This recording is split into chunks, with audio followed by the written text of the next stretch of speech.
Happy Tuesday, Brigade. What's up? Welcome into a new episode of the Bostonian versus the Book. We are live on YouTube and on X at Boston versus the Book is that handle. We are replayed on Sports Grid Television each and every weeknight, 10 p.m. Pacific time. For that, audio podcast, wherever you guys get your audio podcasts. My name is Matt Peralta, and I'm your host for this 1 hour plus extravaganza that we get into each and every weekday at about 1 p.m. Eastern time, Monday through Friday. This is sort of the home stretch of the year, right? We have the shows all week. We go Monday to Friday.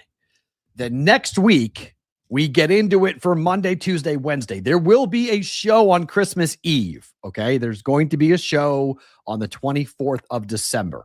There will not be a show on the 25th. There will not be a show on the 26th. That will take us almost to the end of the year.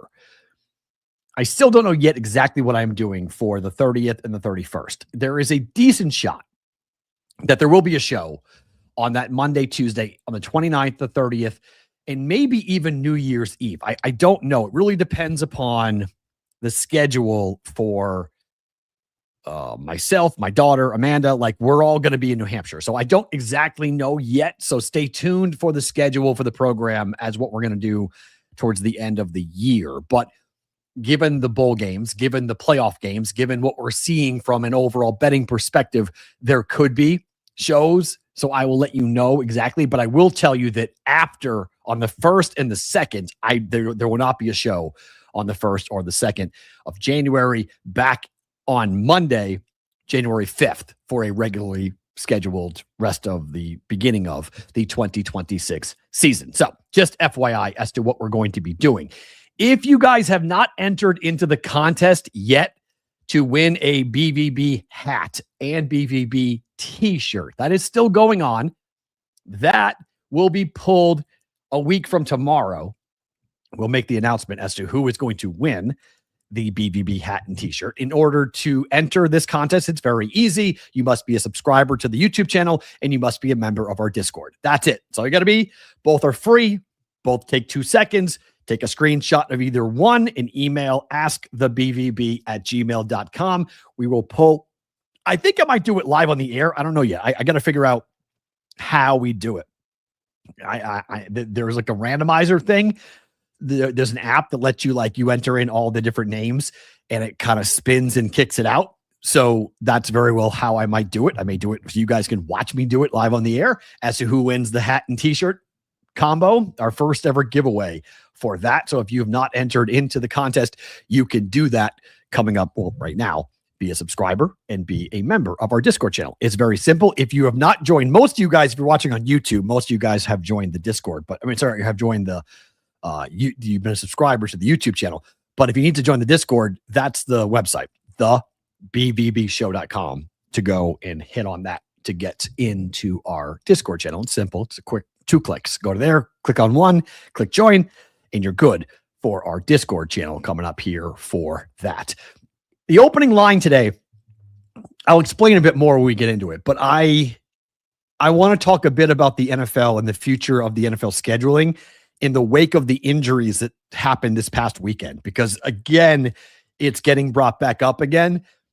And I actually think that's the wrong way of approaching. If we're going to argue about an 18-game schedule or not, I think injuries is the wrong way of doing it. So we'll get into that during the opening line. The NBA Cup final is tonight here in Vegas between the Knicks and the Spurs. Good game. Should be a lot of fun. Knicks are 2.5-point favorites, but the NBA Cup might be moving. I actually think the NBA is threatening Vegas. I actually don't know if they want to move the NBA Cup, but it is interesting because the overall attention that the NBA Cup has received and the interest from the fans hasn't been good. I'll admit it. It hasn't been good. You can get tickets for $100 tonight, good seats for $100 tonight to go to the game. There are a bunch of Vegas influencers that either the NBA or T-Mobile or whomever needed to do it have offered promo codes to these influencers to try to get people to go to the game tonight. It's a hard sell, right? I mean, it's two teams, one from the South and one from the East, on a Tuesday, on a work day in the middle of the holiday season, where people aren't flying in for this game tonight. Like, nobody from New York is getting on a plane and being like, I'm going to go watch the Knicks in Vegas. Like, no. And then same thing for San Antonio. They'll watch it on TV. So that the location of the NBA Cup might be changing. They've already changed the semifinals. Those will no longer be in Vegas. Starting next year, the trip to Vegas will be a one-game situation.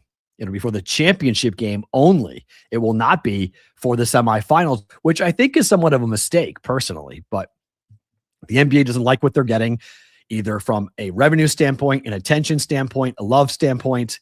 So we'll get into that. We got a bowl game tonight that we'll get into with Troy and Jacksonville State playing in the Salute to Service bowl game down in Montgomery, Alabama. So we'll talk about that a bit today on the show, and then we'll start to preview what is going to be the best football weekend of the year so far. And this weekend is ridiculous. Thursday night, the best NFL game of the year so far. Seattle hosting the Rams. Ridiculous. It shouldn't be on a Thursday, but at least it's a standalone. Unbelievable game. Friday, Alabama on the road at Oklahoma to start the college football playoffs. Saturday, the college football playoff opening round. Sunday and Saturday, by the way, two good, including Bears-Packers NFL games as well. Football Saturday. I'm just going to tell you right now, if you are a guy, okay, and I'm assuming 95% of you watching this show are male, get the honey-do list done Friday. Like, if you can avoid Alabama, Oklahoma, just give it up. Sacrifice that game. Because if you can be left alone on Saturday to just watch football on Saturday, just try to set your life up. I'm telling you, just try to set. You got 3 college games. You have 2 NFL games. It is and they're big. Philadelphia, Washington's not great, but it's good enough, right? It's a divisional game. It's the Eagles on the road, laying 6.5. But man, that Packers and Bears game at Soldier Field is going to be unbelievable. And then we got the first round playoff games on Saturday, and then you have Sunday. And then you have all the games on Sunday. I'm intentionally forgetting, Vinny, about Jake Paul and Anthony Joshua. I'm intentionally forgetting about that. It is a Saturday, unbelievable football day. It is an unbelievable football day on this. JC from KC is asking if I kept up with the rumors about Jared Duran and the Royals. I have quasi been keeping up with this because it feels like Jared Duran, the Red Sox outfielder, is tied to like 18 different trades. So once we find out where he's going, then we'll talk. But until we find out where the guy's going, I don't know where he's going. So, I don't know where he's going. He will not be a Red Sox next year. I'll just say that. It's this. Joel said it sucks the NFL is up against college playoffs. I don't think that it sucks. I mean, again, it gives us a chance to watch good games. If one game is bad, we can then go watch something else. I don't love that they're head to head with each other, but it's not that dramatic. Let me look at the schedules here for the CFP. So the games on Saturday, noon Eastern for Miami A&M, 12:30. Wow, they're up against each other. Oh, no, sorry, excuse me. Noon Eastern, 3:30 Eastern, and 7:30 Eastern. Those are the playoff games. The NFL games on Saturday are 5 p.m. Eastern and 8:20 Eastern. So you get standalone. 2 of the games are standalone, pretty much. 2 of the playoff games won't have competition. So Eagles and Washington's the first game. The night game is Green Bay, Chicago. That is a monster game in the NFL. Huge game in the division. Like that's an awesome 8:20 Eastern time kick for Green Bay, Chicago. That game being at night. Green Bay, the road favorite. That's awesome. Like that's awesome. That game's going to be absolutely awesome. I cannot wait to watch Packers Bears coming up this. The CFP at the end of the CFP, the second half of the CFP, but that's James Madison in Oregon. And I've heard people argue about JMU and that they're going to, I'm going to be very surprised. I think JMU gets their doors blown off against Oregon. So that's a bad matchup for JMU personally, but we can talk more about that later. But it's a huge game in Chicago. Huge. And it is a must win. It's a must win for both teams. It's a must win. I mean, from a wild card perspective, if you're not going to win the division, it's huge. It's huge. So exciting to see how this weekend is going to all play out. And if you are somebody who is if you're a fan of football, try to get your life in order to be able to watch football on Saturday, because Saturday is going to be super fun, super, super fun. Let's talk about schedules, and let's talk about the NFL, and talk about what the NFL is trying to do with an 18-game schedule, because I don't think it's right to use the Mahomes injury as sort of a weapon. I'll explain in the opening line.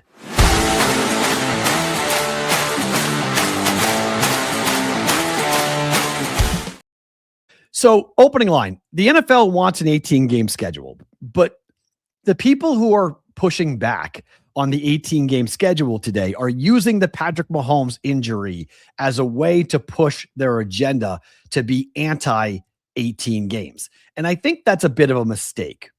I think that's actually asking Mahomes, Parsons, Adams injuries show the peril of an 18-game schedule.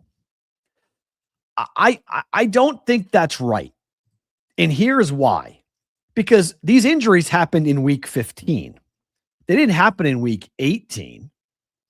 If these injuries happened at the end of the season, and now I know we're at the end of the season, but I mean like in week 17 or 18, then I think you can use that argument. But I don't think you can use the argument for Patrick Mahomes and his knee injury, or Micah Parsons and his knee injury, and saying this is why we should not be extending the season, because football injuries are just part of the game. If we're going to argue about too many games, too much football, the head trauma that these individuals will suffer through, the repeated banging against another man, helmet on helmet, over and over and over again, that we need to make adjustments in the practice time. We need to make adjustments in the preseason for how many games we're going to play in the preseason. I'm okay, and I will listen to all of that. But I feel like we get in this position where a major star gets hurt, and it happened in the wake of Tom Brady's injury too. I'm not saying this is new. If you remember, going low on a quarterback, that rule came into place after Bernard Pollard went low on Brady and blew his knee out. So the reaction from the NFL was, okay, we're going to ban, defensive players from tackling the quarterback below the knee. And then we're going to ban defensive players for touching the head of the quarterbacks. And so your strike zone to hit a quarterback is like a 2-inch spot. Like, good luck hitting a quarterback if you're a defensive player and not getting flagged. And you cannot land your body weight on that quarterback either. So you can hit them, but you can't land on them. You can't hit their head, and you can't hit them below the knee. Got it? Have fun playing defense in the NFL. But that's those injuries that happen to quarterbacks, those injuries that happen. Devontae Adams tore his hamstring running a route. Running a route he has done time and time again throughout an NFL season. So the NFL wants 18 games. We know this. Back in July, the big article about it. NFL is moving to an 18-game schedule. Negotiations not expected to begin anytime soon, per report. Adding an 18th game to the NFL regular season seems inevitable. And it does seem inevitable that the NFL is willing to go to an 18-game schedule, or wants to go to an 18-game schedule. I actually have a different take on this. I don't mind the 18 games, but I don't want any more international games.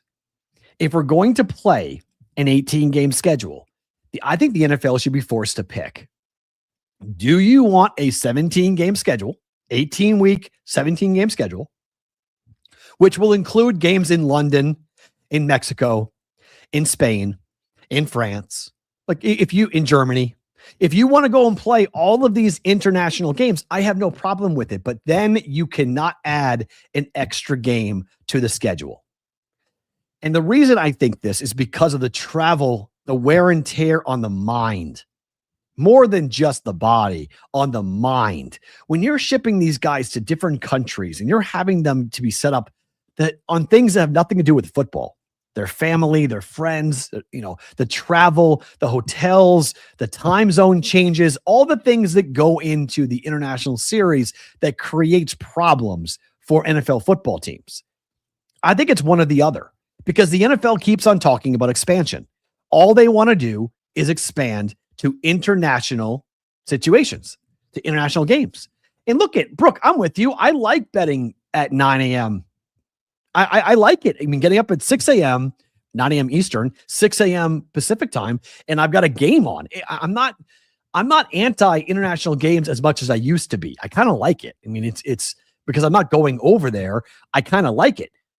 But I feel like we're going to add another game plus all of this travel that the players are going to do.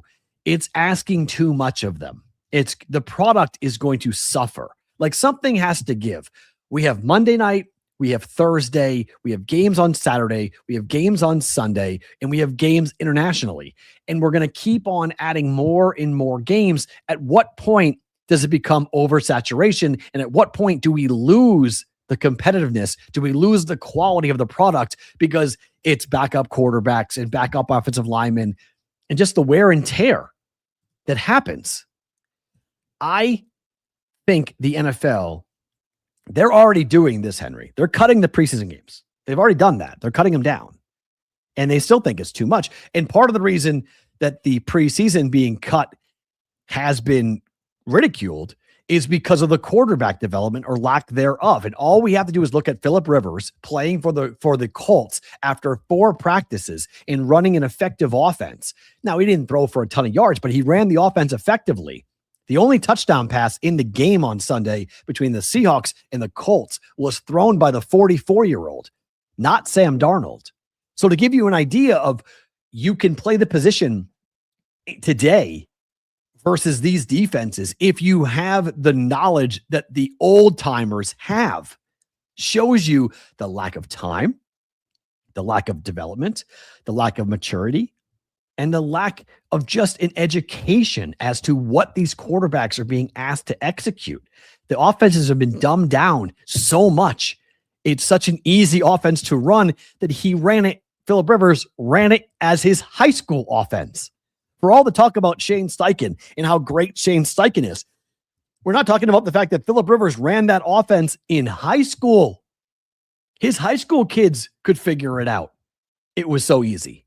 So while that's like a feather in the cap for Phillip Rivers about like, well, he knew the offense because he was running it, I think it's a knock on Shane Steichen about where this offense is, that 16-year-olds can figure it out, that they're capable of running it.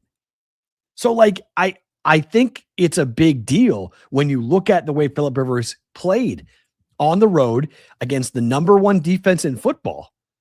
That was an incredible performance by Phillip Rivers. It was great. Now he's being asked to do it at home against the 49ers with extra rest and extra time to prepare for a guy who we now know cannot push the ball down the field. But I think it's an indictment about the lack of development that quarterbacks have had in the NFL. And that's what Tom Brady has been pretty much preaching for the last couple of years about the ridiculous poor play and poor preparation that the quarterbacks currently have. Because they're all running spread offenses. They're all in the shotgun. No one's being asked to read a defense. No one's being asked to anticipate anything. Look at what happened last night with Tua. I thought Troy Aikman did a really good job of illustrating the first pick. And Tua should have thrown 4 picks last night. I mean, he threw 1, but he should have thrown 4. And the defensive players for Pittsburgh just dropped them. Asante Samuel Jr. did not drop the first opportunity that the Steelers had to pick off Tua, and they did. But Tua didn't recognize a defense that should have been recognized for a player as far into his career as he is. And he took the ball, didn't recognize that he had a free defender that was running around because he did not have a running back in the flat. So then that allowed Asante Samuel to drift back. Tua thought he was going to stay right where he was, and he didn't. And he undercut the route, and he picked off Tua, his 15th interception on the year. Now, who's to blame for that? it's the quarterback, right? But I think it's also coaching. He has not gotten better. He has not developed the ability to recognize defenses even this late into his career. He's still not reading zone defenses because, as they pointed out on the broadcast last night, all 15 of Tua's picks have been thrown against zone defense because you have to read a zone. Man-to-man coverage is easy. That's my guy being guarded by that guy, and so I'm going to throw the ball to that guy. And I don't have to worry about anybody else because it's man-to-man defense. When it comes to zone, Tua's got no idea what's going on. He can't read it. And that is an indictment, not just on Tua, not just on Mike McDaniels, not just on the offense in general from Miami, but I think on the NFL as to what these quarterbacks are getting equipped with in college and early in their careers in the pros. They are not developing quarterbacks like they used to. And we're rushing them right into the game on top of that, right? You get drafted, you play. That wasn't always the case. The last great quarterback to sit very well might be Patrick Mahomes, the guy who sat for a year to learn. He may be the last of the greats that sat. Tom Brady sat for a year. I mean, a lot of quarterbacks sat for 1 year to learn the offense, to learn how to read defenses, and then they became the franchise. But if you draft a guy top 10, fans want that player to be on the field fast. They put pressure. They really push. And you're absolutely right, JPC. Your bet should have cashed. I was thinking about you the whole game because there were three drops by the Steelers, including one on that last drive that I thought for sure was going to be a pick. And it was dropped by the Steeler defensive back. I thought your plus 330 was going to cash. Is a problem for the league. The lack of quality arms and quarterbacks in the NFL is unbelievable. And that's how you can sign a Phillip Rivers from a 5-year hiatus as a high school football coach to come in and he can do what he did on Sunday. Like 5 years away from the game, had no business throwing a touchdown pass, had no business scoring a field goal with 45 seconds to go to put his team into the lead.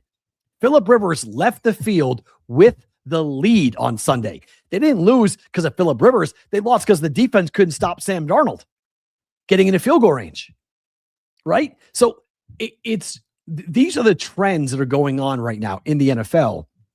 And I don't think it's fair if we're going to push back on the NFL and injuries and say, we don't want 18 games. I don't think it has anything to do with injuries. Okay.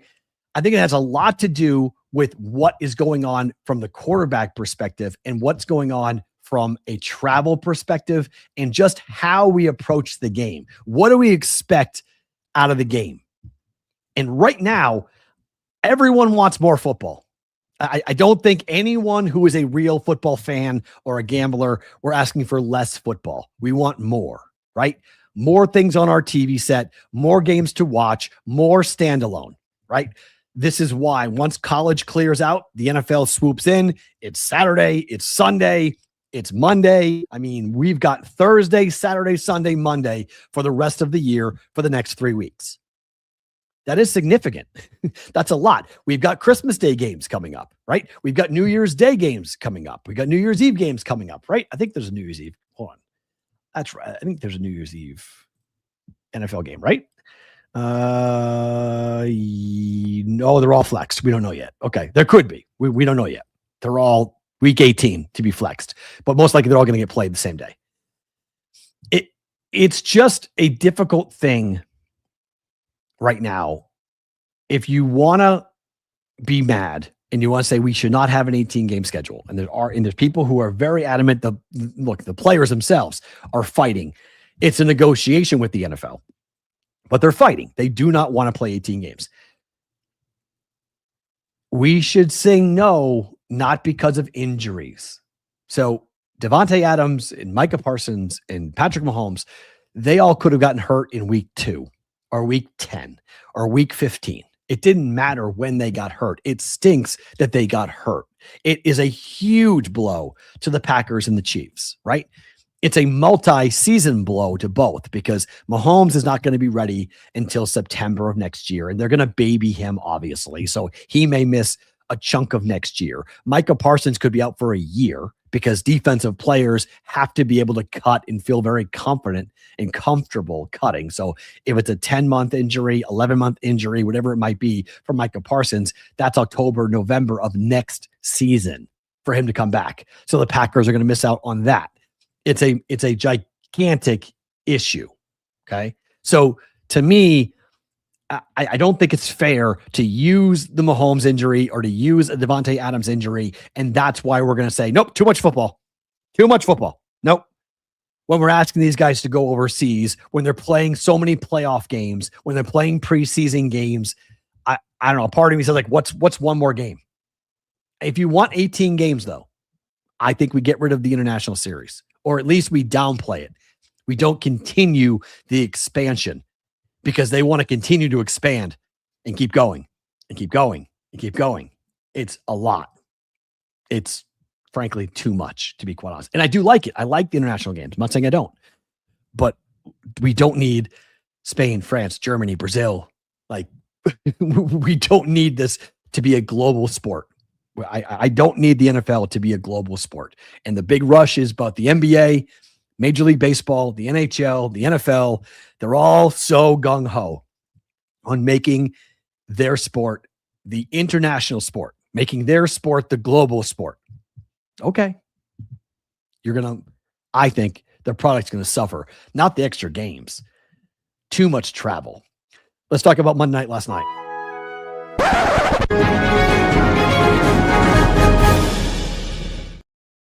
All right, what happened last night? All the trends, all of them cashed. The Steelers with their 23rd straight win on Monday Night Football. Miami again loses in the cold. Tua again throws an interception. I mean, it's just cash across the board. I laid the 3 with the Steelers. I took the under. I missed on 42.5. If you bet 43, you pushed. But the Steelers were never threatened in that game. I will say this about Troy Aikman. I like whoever pissed in his Cheerios. I'm very much in support of whoever did that. Whoever decided that we're going to unleash Troy Aikman and we're going to give him an opinion, I want to shake your hand because he has been more critical of NFL teams and coaches this year than I have ever heard him or seen him. I don't know why, but it's been a breath of fresh air to hear him rip coaches and rip quarterbacks for their play. And he let the Dolphins have it in the second half. I mean, he was just pissed off at what he was watching on the field. And he was vocal, like, I don't understand what the hell these guys are doing. Why are they huddling? Why are they taking? There's no sense of urgency. Nobody's doing any. Like, I was going, okay, Troy, like, this is great. Like, this is good. This is not boring milquetoast Troy Aikman. This is a guy with an opinion. I like it. So yeah, you're right. And going after the officials. Yeah. He's been very vocal this year about the officiating, which I think has to happen, right? I think as a broadcaster, I think you have to call it as you see it. You can't be a company man, right? You can't just be a mouthpiece for the NFL and cover up for the massive amount of inefficiencies and just downright awful officiating we have seen this year in the NFL. And look, this is beating a dead horse, okay? But I'm going to say it again about this, and this is something that needs to happen in the near future with the NFL, that you have to stop allowing these guys to be lawyers and podiatrists and all the other bullshit things that they do on the side and make them a full-time employee. Pat McAfee's idea of making the NFL officiating the 33rd team in the NFL is the best idea I have heard in a long time as to how to fix the officials. So what his point is, you have a training facility like you do an NFL football team. The officials go there. And the officials, essentially, that's where they live. They live in a city. They are full-time. They live in a city, and then they go and travel to where they need to go. So they move their families to where they got to go, and they live in the city. And then they go, okay, we're going to regulate up and down as to who the officials are. We'll have a stockpile, a practice squad, if you will, of guys, of officials who are working different games, different simulations, VR, whatever they got to do, right? And as they progress and get better, and the referees who are working the actual games get downgraded because they miss calls or they're bad, well, then they get regulated and those guys get to be moved up. And you have a full-time refereeing crew in the NFL. If we're going to talk integrity, if we're going to worry about the books, and we're going to worry about players gambling, all these things, the crooked zebra is still a major concern by people watching the NFL. Because I can't tell you the number of people who truly believe that the referees are told by the league what to call. And if you watch the NFL with narratives in your mind, it's hard to argue that they're wrong. I mean, it's hard to argue. I have Patriot friends of mine who truly believe that because of the Mahomes situation, the Lamar situation, and this is before the injury, that, I mean, when they were 6-7 and that Burrow was eliminated, that it looked like Lamar Jackson was going to miss the postseason, that the only player, the only superstar the NFL could have from the AFC in the playoffs was and could be Josh Allen, who's married to a movie star girlfriend, has a very similar story. What's going on with Travis Kelce, right? With Haley Steinfeld. So you've got that whole thing going on, that the Bills, if they had lost that game to the Patriots, all of a sudden Buffalo would have had a real big problem about missing the playoffs. Forget the AFC East, missing the playoffs. The Bills, because of the road games they got to play, could wind up out. And then it's Buffalo, Kansas City, Cincinnati, and Baltimore out of the playoffs. Those are your four mega superstar quarterbacks who were all gone. And so I had friends of mine saying there's no way Buffalo will lose the game. It cannot happen. The Bills are not going to lose. The NFL won't let it happen. And if you look at the way the game was called in the second half against the Patriots, it was, sorry, Will, complete bullshit. Complete and utter bullshit. Okay? The Patriots didn't lose because of the referees. Let me completely say this. The referees just helped. You know, it's like grandma didn't fall down the stairs. She wasn't pushed. She just, the wheelchair kind of just was like pushed towards the drop. The referees just sort of like helped it along. The Bills were rolling, but the calls against the Patriots were insane. They were just literally making it up as they went. There was an interception thrown by Josh Allen that you never saw a replay of as to whether or not Allen threw the interception or not. It was a simultaneous possession game, and they didn't even replay it because they threw a pass interference flag down on it just to make sure that that call went the Bills' way. Forget if it was a pick or not. They're like, well, that ball might have been picked off. All right, throw a flag on it. Make sure. There were so many ticky-tack, ridiculous calls against the Patriots in the second half that people who are from that line of thought that the Bills were going to win that game because they had to win that game for business sense, for the NFL business-wise, for the partner, CBS, that has the playoffs in the AFC, you were looking at the potential of having your big four quarterbacks all miss the playoffs. So the Bills had to win that game, and they did. So it's funny how that works out. I'm not saying there's some big conspiracy, but it's hard for me to sit here and push back on that narrative about the NFL and referees when they don't take it seriously enough to have their referees be full-time. When they don't take it seriously enough to actively demote bad referees. When somebody has a horrible game, we really need to do this because, look, I don't want to quote Tim Donaghy, but the best thing he ever said, the crooked NBA referee, the best thing he ever said was, the NFL doesn't have to tell a referee anything. They already know. The same way that the fans know, the referees know what is in the best interest of the league. Josh Allen being in the playoffs is of the best interest of the NFL. You don't need a phone call, an email, a look, a wink. You don't need any communication to know this. You know it already. And then you get rewarded by the NFL for that because they give you better assignments. They give you better games. So if you do and make a call that's in the best interest of the NFL, all of a sudden you wind up getting the next game. You get a playoff game. You get a Super Bowl. You get something where the league gives you a little attaboy. You don't need any communication. The league doesn't have to have anything that would get them in trouble. It's all internalized. Like you'd have to be on the inside to know all of this. It's like two people on the planet that would have any idea of this, right? And everybody loves to bring up the idea that the NFL is an entertainment company. The NFL is under a different classification than other sports leagues. It's under the same category as WWE. It's an entertainment category. So they can fix the games all they want. Now, there's other laws that go into it, right? About fixing games in court. There's legal issues if it were ever to be proven.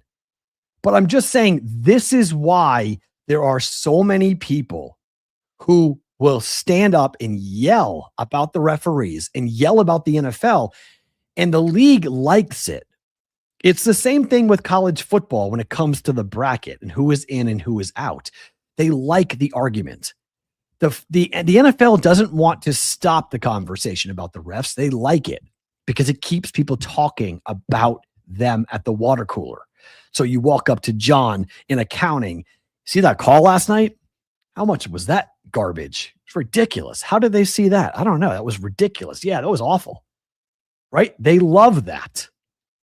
So this is the issue. And again, we can go back and talk about the Texas Tech or the UTEP. Yeah, the UTEP study that went and did for 10 years on the Chiefs and how, pretty much the refereeing all went the Chiefs' way. And when the call stopped going the Chiefs' way, the Chiefs stopped winning.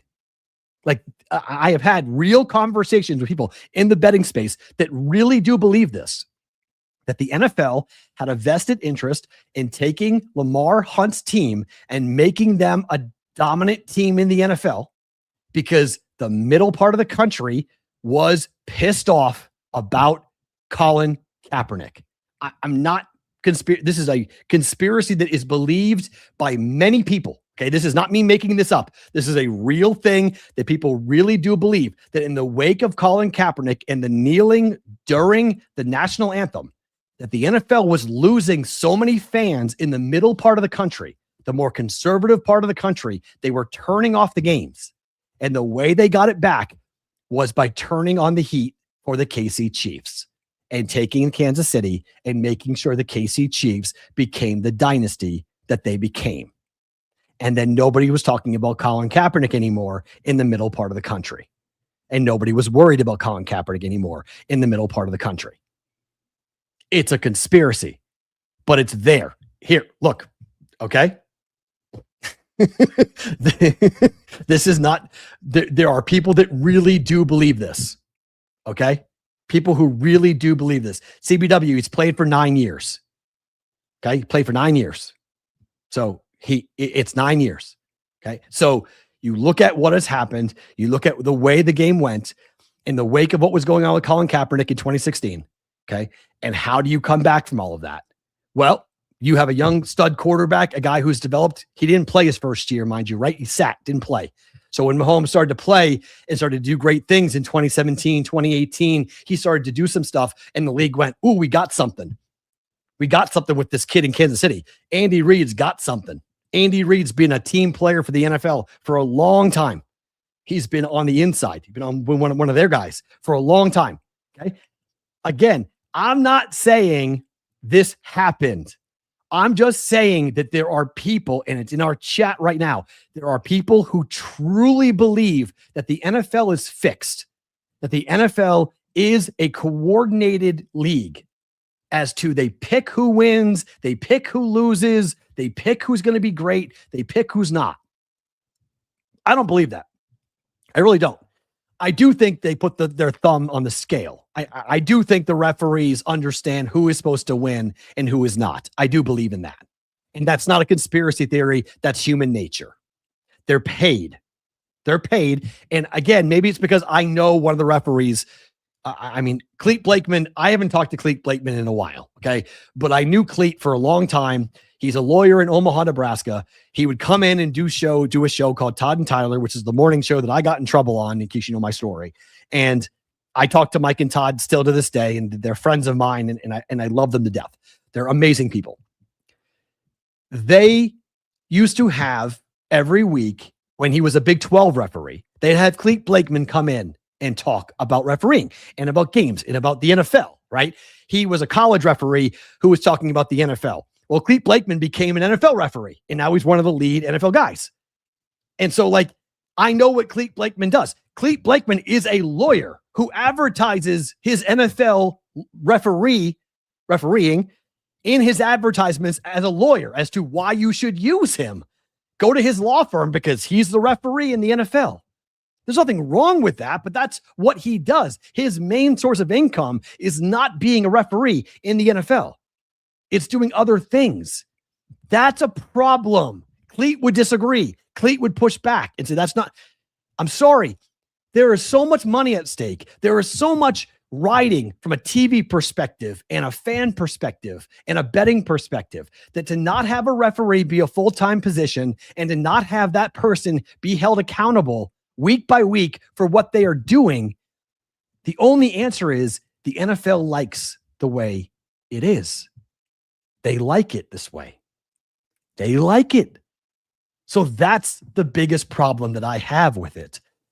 That the NFL, it's harder and harder for them to hold this position with referees because of the way the game is going and the scandals that are popping up. We are going to get a referee scandal at some point in the very near future. I am 100% sure of it.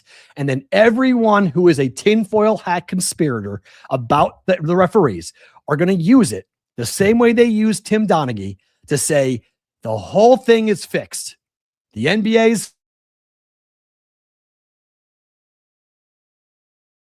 it's all Fugazi. We're not watching anything that's real. And I hope to God that does not happen. Because as a sports fan, you want to believe that what you're watching is real. You want to believe that what you're watching is real competition. That there's not a finger on the scale. That it's fair. What's happening is real and not manipulated and not controlled. I don't watch wrestling for that reason. But I am free. I am not happy about that. I'll admit, I am not happy about that at all on this. Let's talk about Thursday. Seattle and the Rams. This game is bonkers. Like, it is bonkers.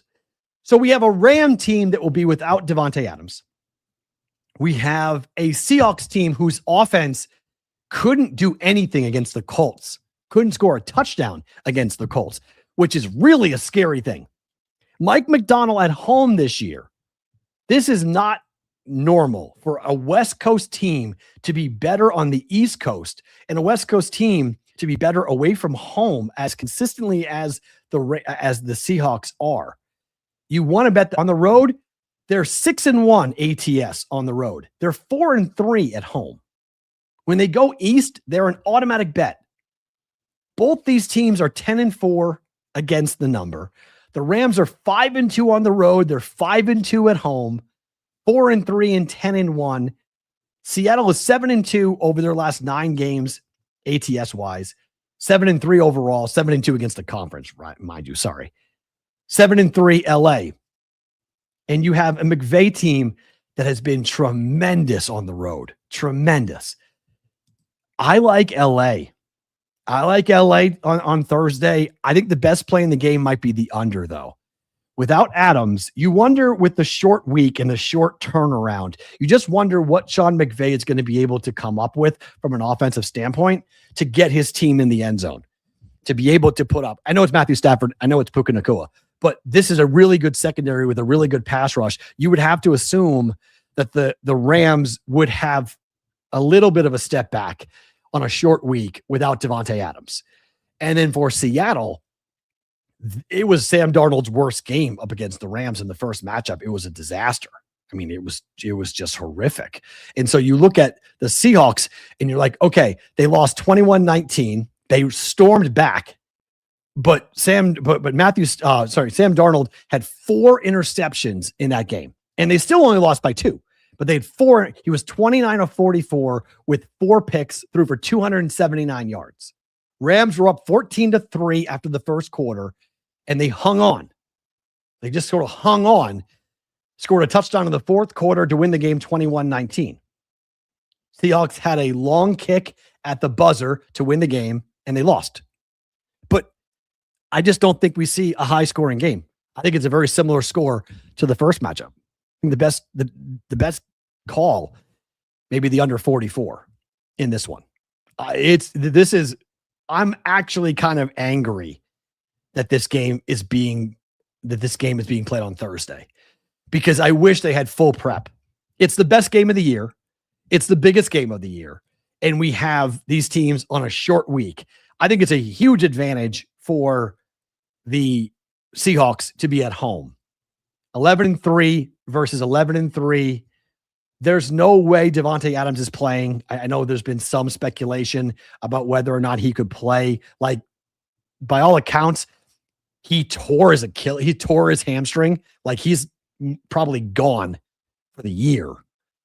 So I rather than trying to pick which team wins, which I do think the Rams win. If I had to pick a game, I don't like the Seahawks at home, but I think the best play in the game is the under 44 for this game. So I'm really going to be excited to see what's going to happen here with all of that. The game on Saturday, Packers-Bears. I mean, this is as hard of a game to pick as there has been this season, I think. Total is 46.5. The Packers are playing without Micah Parsons, who led the NFL in pressures before his injury last week. You have a Bears team that had the football at Lambeau Field on the 14-yard line, rolling out, and Caleb, if he throws the football 1 second earlier, it's a game-tying touchdown. Instead, he holds it for 1 second too long, and it's a game-ending interception, and the Packers win and cover. Now the number is Packers -1. This number opened up at 3. It was immediately bet down to -1 for this game on Saturday. I don't understand the line. I watched the Bears against the Browns, and I get it. It's the Browns, and it was Shedeur Sanders. But I was really impressed with the pass rush and the defense for Chicago. And for them to be at home against the Packers, and I know the Packers have owned the Bears for the last decade, and in December, Matt LaFleur is an unbelievable head coach. 22-4 over his last 26 games straight up as a head coach in the NFL in December. He's really hard to defeat. He's a really good coach. But you have the Bears with a chance to get a stranglehold in the division if they win this game. Man alive, this is a hard game to pick. I don't know what to do with it besides maybe we just watch it and bet it in game. I think the Bears win. I just don't get the number. I don't understand. Where are we coming? Where are we coming from on this? Like, why would you put the Bears as dogs, given the Micah Parsons injury, as a home dog in December at Lambeau? Is it simply because the pros are going to bet the Packers? Well, they didn't. They took the 3 immediately. They took the home dog 3 at open. It was Bears on site. So this number, I don't understand. I don't get it. I know a lot of Bears fans believe in this. Packers always lose on the road. Bears get their revenge. Packers have dominated the series. Yes, completely dominated the series. But that was with Rodgers.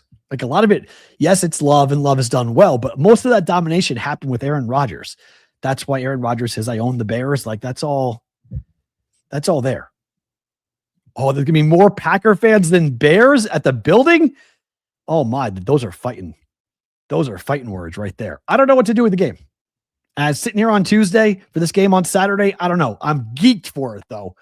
Sign me up. Like, this is going to be awesome to watch Jordan Love and Caleb Williams. And look, the hype, I have sort of like a simpatico thing going on with the Bears right now, because the same thing being said about the Bears are being said about the Patriots, right? And Caleb and Drake May are friends. So it's cool that the Patriot quarterback and the Bears quarterback have a relationship. They're friends, and they're both being talked about the same way. You know, they're both being criticized. I like Caleb Williams. I like people that, you know, march to the beat of their own drum. Okay. I like that Caleb Williams still to this day is painting his fingernails. Like, I like that. Okay. He doesn't give a flip what you think about him. He doesn't care your opinion. He doesn't care if you don't like him. He's going to do him and what he thinks that is best for him and his family or his life. He's doing his own thing. I like Caleb Williams a lot. And so, as a player, there's still some big question marks as to whether or not he's going to be as good as we thought he could be. But Ben Johnson has unlocked him in a lot of ways. And the running game for the Bears is almost unstoppable, right? So you're without Micah Parsons and the best pass rusher to get after Caleb Williams. You have the running game going for the Bears.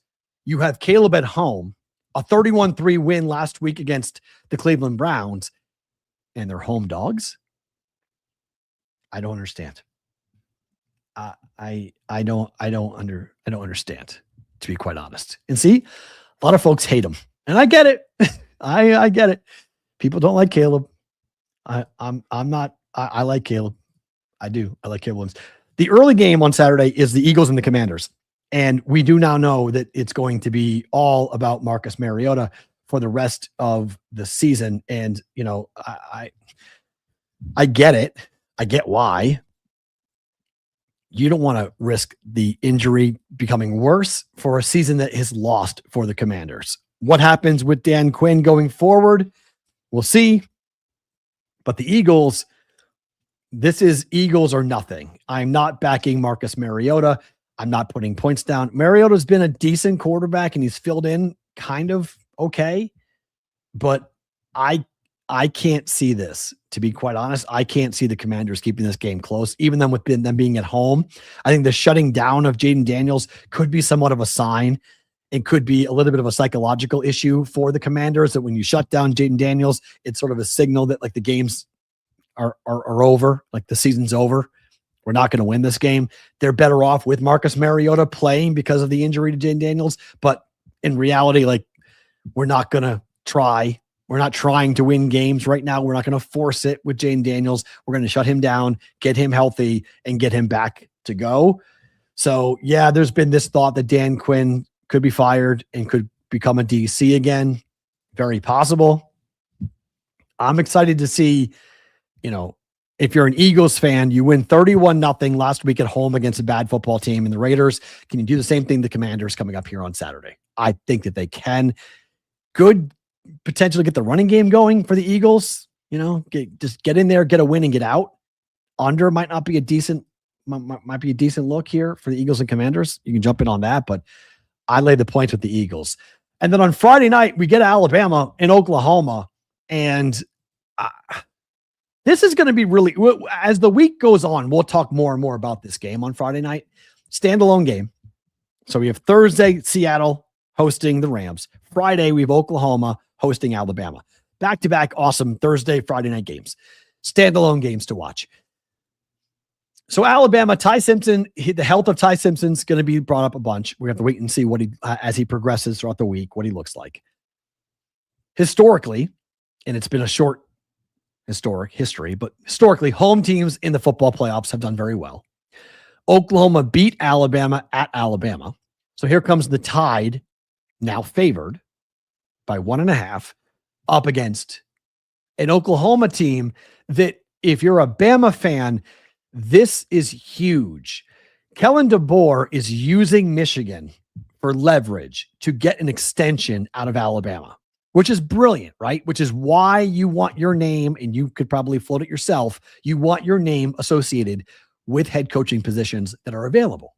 because Alabama doesn't want to go through a coaching search. Alabama doesn't want to lose their head coach in Kellen DeBoer to Michigan. So this is maybe a little bit of a shot at Bama fans to lay off the guy and to let him coach and let him build the program. He's in the playoffs. Okay. He got there. He may not be hosting a playoff game. He may not be a high seed. He is a road favorite to beat Oklahoma, but it's a chance to get revenge on a team that beat you at home earlier in the year. I don't know why, but I think Oklahoma wins the game. I like John Mateer a lot. He should be healthy. This Alabama team is not what they have been. I am with you, Ish. Give me Oklahoma. I want the Tide to win. I just don't think they're going to. I just think it's a hard place to play. Oklahoma, I mean, Norman's going to be on fire on Friday night. Like, that whole place is going to be electric. They're hosting a playoff game, and they have a chance to bounce Alabama. Like, this is huge. Brett Venables, he already has the fans. I mean, there's been certain games that have been really impressive for Oklahoma this year that have made people go, okay, you're our guy. But if you beat Alabama in the first round of the playoffs and you send them packing and you advance, it's such a big game for the program, big game for Brett Venables, big game for Oklahoma. I disagree with that. I don't think Ty Simpson sucks at all. I disagree with that. I think Ty Simpson's it's good. But yeah, that Sooner defense at home. Yep. I like them. I mean, it's, again, home teams in the college football playoffs historically have done very well.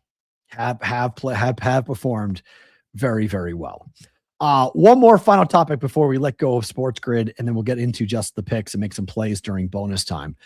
This story is kicking around in Vegas a lot right now, that the NBA Cup could move the final out of Vegas. This could be the final time that we see an NBA Cup championship game being played here in Vegas. They've already moved the semifinals out. That's already happened. So the NBA Cup will not have the semifinals next year. The NBA Cup championship game will be played here in Vegas next year, but then they may be moving it out entirely. It's only one game. They can move it really easily if they want. So people have already speculated that, like, okay, if this year doesn't go very well, and up to this point, it has not gone very well from a fan perspective. And let me tell you why. Folks here are bored by, I don't want to call them carpetbaggers because it's the wrong word. But if you're bringing your program, you're bringing your event from a sporting perspective to Vegas, and there's not a Vegas direct tie to it, folks here can go watch a Raider game, a Golden Knights game, soon to be an A's game, an Aces game, and they'd rather spend their money on that. So, like, you come to Vegas, okay? Ticket prices for a lower bowl ticket were $230. So you tell me, who is coming to Vegas for ticket prices for the lower bowl for a good seat for the NBA Cup for $230 when you don't know who is playing in the final until the Saturday before? So, like, you're more inclined to go to the Saturday games. But the problem with the Saturday games is that they did 2 sessions. So if you had tickets to the first game, you couldn't go to the second game, or vice versa. So instead of doing it like a tournament, an NCAA tournament where you buy 1 ticket for 2 games, they cleared out the arena. They had 2 separate tickets. So they wondered, why are there seats available? Because people don't know who's playing. It's greed. So if the NBA takes their ball and goes home, nobody here in town's going to sweat it. Nobody here in Vegas is going to be upset about the NBA Cup leaving, because they've proven that they don't really care about Vegas. They care about using Vegas to make money. And the teams that live here don't do that. So the average sports fan here in town has a new bar. They're not going to settle for the same old. And the NBA has not figured that out. And that, you want to take it and go home? I don't think anybody will care. More on this coming up in bonus time, just the picks as well. If you're on Sports Grid, thank you. We're back tomorrow, Wednesday, same place, same time on Sports Grid. Bonus time, everybody else.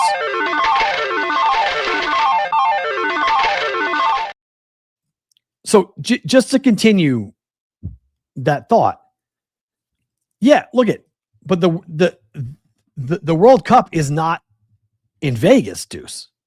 It's in Boston, it's in Foxborough, it's in LA. It's not here, but it's a similar situation. But I would say the biggest difference with this, the biggest difference about the World Cup versus the NBA Cup, is that the World Cup games have been established for decades. This is the biggest event the world puts on. It is monster. The World Cup and the NBA Cup are not similar. So I get the ticket prices for the World Cup, but the NBA Cup on a Tuesday night in Vegas, to ask someone to pay $230 for teams that we don't know. And frankly, the OKC San Antonio semifinal game will be better. I without even watching the Spurs and the Knicks tonight, I can tell you that game with the Thunder and the Spurs was a better game. More intrigue, more interest, better talent, better superstars, better game. So I think it's a very interesting situation when you watch how this all plays out, because now tonight you can get in, as Eric is pointing out, you can get in for $80. You can get in for $80 tonight if you want to go to the game. Up top, just in the building, is $80. To be frank, that is still too expensive. That's still too much for Knicks Spurs. Okay, if this wasn't an NBA Cup game, would you pay $80 per ticket to go watch the Knicks and the Spurs if you were in San Antonio? No, you would not. New York is New York, so I know ticket prices in New York were probably much more than that. But in San Antonio, you're not paying $80. No, for a good seat, it's like $45, $50 to go. For 4 tickets, it's $200, right? So the problem, not only are you buying tickets to come to Vegas to go watch the NBA Cup, you're buying flights, you're buying hotel, you're buying meals. Like it's really expensive for anybody to do that. So you don't know if you live, say you're a diehard Spurs fan and you live in San Antonio, you don't know on Saturday night if your team's going to win or not. You're playing the Thunder. They'd won 16 straight games. They were 24-1 going into that game. So you don't know your team's going to win. You hope your team's going to win. And so are you spending thousands of dollars with the hope that, hey, I got to go watch a final on Tuesday that does not include my team? That's the problem. And the NBA didn't figure that out. Instead of growing the game and coming to Vegas and being like, hey, we're going to price this to be competitive. So this is something that people want to go to, and the tickets are hard to get. I mean, I know people that you could give tickets to, and they'd be like, no, it's a Tuesday night. I'm not going to the Strip on Tuesday night to go watch an NBA basketball game. So this is, I think, some saber rattling by the NBA. I think this is them threatening that, hey, if you guys don't support this tonight, locals, you're going to lose the NBA Cup. But like I said, I don't think anyone cares. I don't think anybody cares if the NBA Cup winds up leaving and going to Salt Lake City, or going to, I guess there's a team there, going to Providence, or they go to to a city that does not have an NBA franchise. It's like a mid-sized city. They've done a pretty good job of putting teams everywhere for the NBA that would be viable. How about, where could you put an NBA? I don't know. How about, like my brain goes to like Sacramento, Milwaukee. There's all teams there. Seattle, I guess. Okay. So you go to Seattle. So go. I don't think folks would care if they put the NBA Cup in Seattle next year. The final goes to Seattle. Nope. Go ahead. San Diego. Fine. Louisville. Fine. Yeah. Oh, Nashville. Yep. All those places. You could go ahead and do that.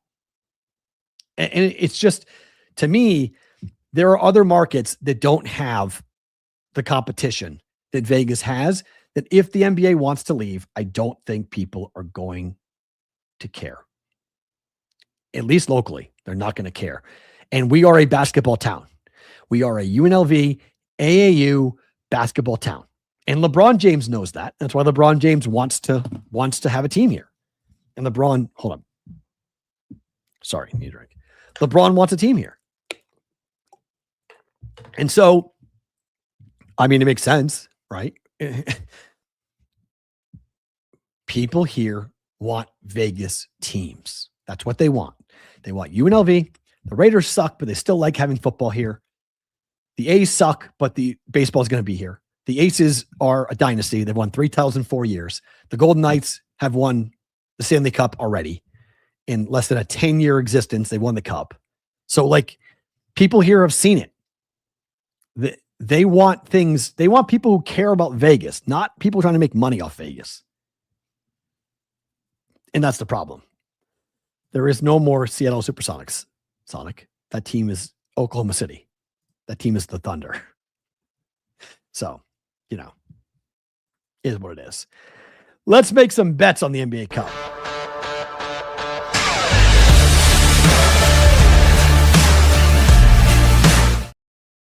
Just the Picks being brought to you by the Betting Pros Prop Bet Cheat Sheet. You can check out all the NBA player props they got available right now for the NBA Cup game tonight, Spurs and the Knicks, by going to bettingpros.com/props or go and download the Betting Pros app and look up the Prop Bet Cheat Sheet. I am taking the Spurs at +2.5 against the Knicks tonight. I think they win the game outright, but I'll take the extra 2.5 points for security here. 9-1, the Knicks.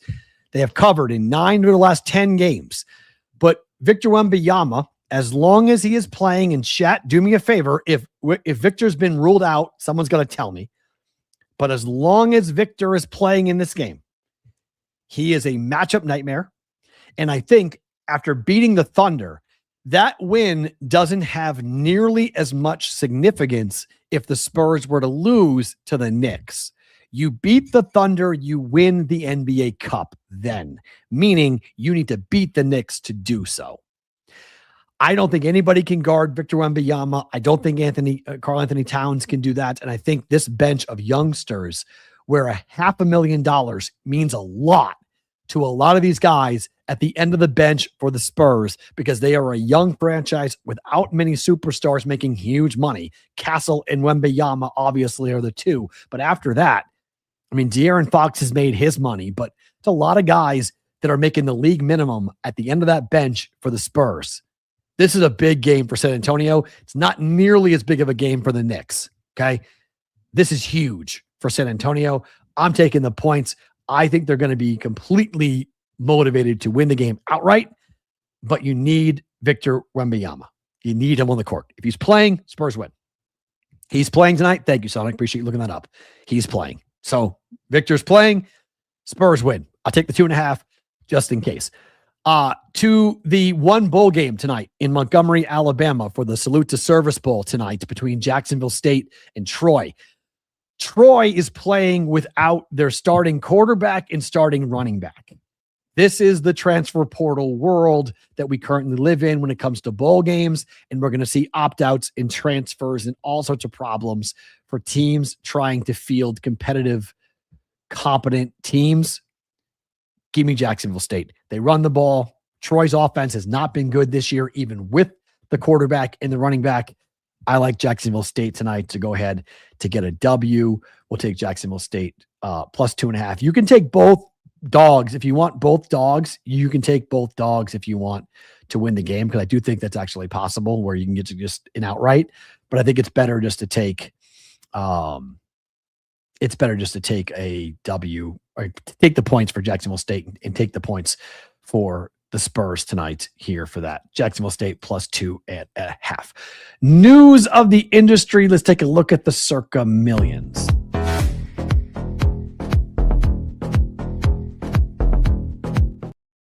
Sorry about that. I thought I had a slide that was made for this, but I guess not. Hold on. Let me pull this up. There won't be a slide for this, but we can talk about it at least. What did I do with that? Where did that go? Hold on one second. I want to talk about Circa Million. Hold on. I'll just talk about it then. So our leaders for the Circa Million, we currently have a 53-22 mark.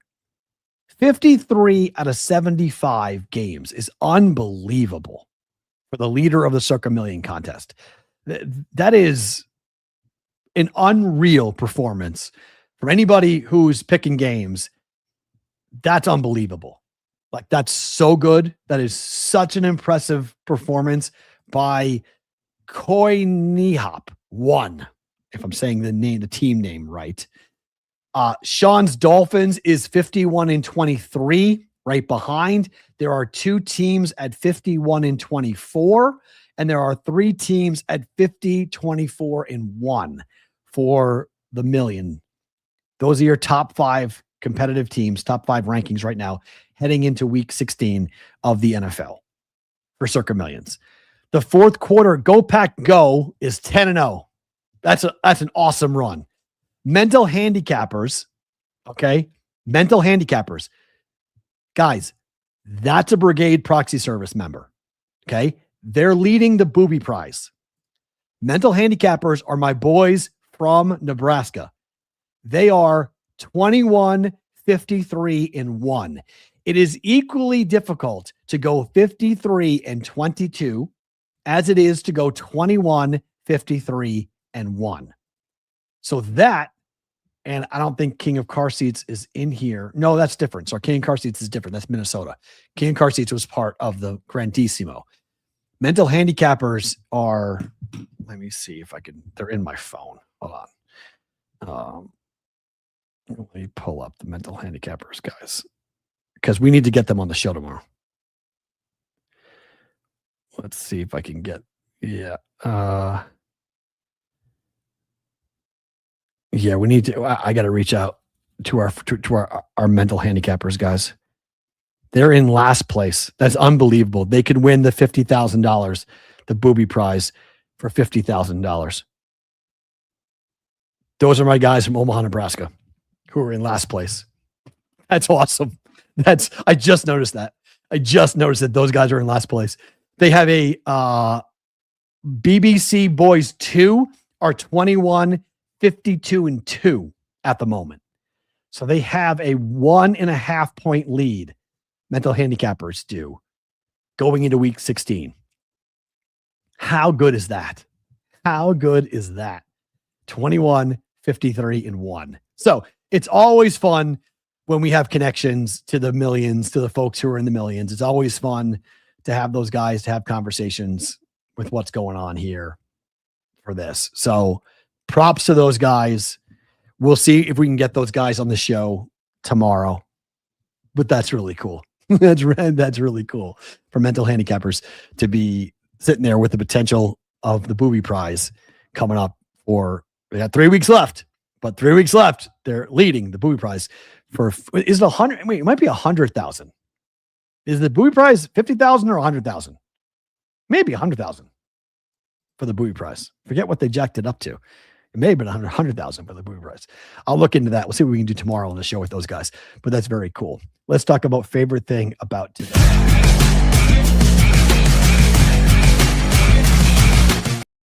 My favorite thing about today, and this is crazy, okay? Tomorrow is the 4-year anniversary of this show. And I don't know what I'm going to do tomorrow. I still don't know exactly what I'm going to do tomorrow because I am sort of frozen with, paralysis by analysis type of thing. I've gone back and forth about how to not make it a really down show, a downer of a show. I have thought about guests for tomorrow. I've thought about how to honor the brigade and what you guys have meant to this show and what you guys have, because this show is you, not really me or Dave, it's you guys and what you guys have meant. I know I will do my top 5 favorite moments in the 4-year history of BVB. I know what the opening line will be 100% on that. We already know what the gift is. You mean the dollar amount? Is that what you mean, Vinny? How much money we're going to give to the girls? I can tell you that now. That doesn't need to be a really big, a big thing. We're giving them each $700. So each we're giving each Sherapan girl for Christmas will be getting a hoodie and a hat with their dad on the side of it. And then we're going to give them $700 in cash each from you guys. So you guys have been amazing. I mean, absolutely, completely, totally amazing. So, nothing obviously can replace their father, and they'd give the money back in 2 seconds to get their dad back. But, in case you guys don't know, and just joining us on that, Dave's tradition with his daughters was to give them cash for Christmas. And so we're going to give his daughters cash for the first Christmas that Dave won't be here. We're going to step in for Dave. But, December 17th, 2021, it really is remarkable when you kind of look back and think about what the show,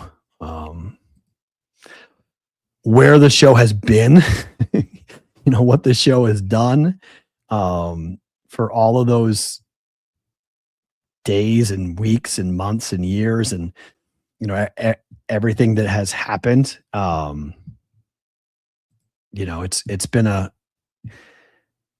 It's been neat. It's been a hell of a ride. It's been a pretty cool deal. So we're going to do that coming up tomorrow. We're going to celebrate the 4-year anniversary for December 17th. There is some argument, and like I can't remember why this argument came down. Like I think at one point in time, December 13th, I think was like the first time we did a show, like it went live on December 13th in 2021. I think that was like, but like the first like full show that we did, I'll have to go back and pull some stuff from like the first show, and just like the first show that we ever did. Because the debut episode, according to December 13th, is according to our, what we use for our audio podcast. But I remember that Dave and I had established, I can't remember why we said December 17th was our anniversary. We established that like a couple of years ago, that December 17th was going to be the day. I think it was because it was like the first Fight Song Friday. So anyways, it's 4 years this week. And so we'll celebrate the anniversary tomorrow, the 4-year anniversary of BVB starting tomorrow. So we'll do, again, I'm trying to figure out what the best way to do it, but it's my favorite thing about today is that I've been getting to relive a lot of those moments and going back and thinking about a lot of those moments. And I'll tell you some stories. I'll tell you some stories tomorrow. Tomorrow will be sort of a story time with the show. So if you guys are okay, thank you, CBW. It's 100,000 for last place. Thank you for that, for Circa. Thank you for pulling that. So it is 100,000. All right, that's great. Mental handicappers. That's pretty cool. But I think there's a worry I have, obviously, whenever you go back, because when Dave and I had a chance to do these things, we would be so excited to do this, like so excited to do anniversary shows. And so, obviously this is going to be solemn and kind of tough to do. And I've gone back and forth like a million times. Like, do I want to put, if his daughters are watching or if Jessica's watching, how do they react? Because anything that hits them when they're not ready for it stings. And as you'd expect. So I've tried to go what's the best way to make sure that nobody gets offended and nobody gets mad. And I don't know. I still don't know yet, but tomorrow's show, favorite thing about today is going to be tomorrow's show. So tomorrow is going to be 4 years, our 4-year anniversary show for BVB happening tomorrow. Hope to see you all back here 1:00 Eastern time for a special BVB tomorrow on a Wednesday for the Bostonian versus the Book.